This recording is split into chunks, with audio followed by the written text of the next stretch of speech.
Sayın Cumhurbaşkanım hoş geldiniz. Hürmetler, hürmetler. Hürmetler. Tamam.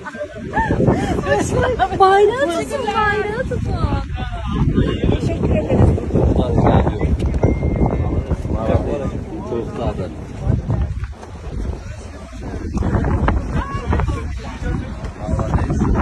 Vallahi tuttum.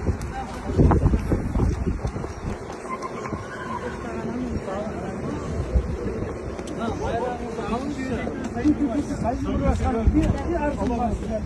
Mümkün mü? Benim bir arzum. Elimi götürün.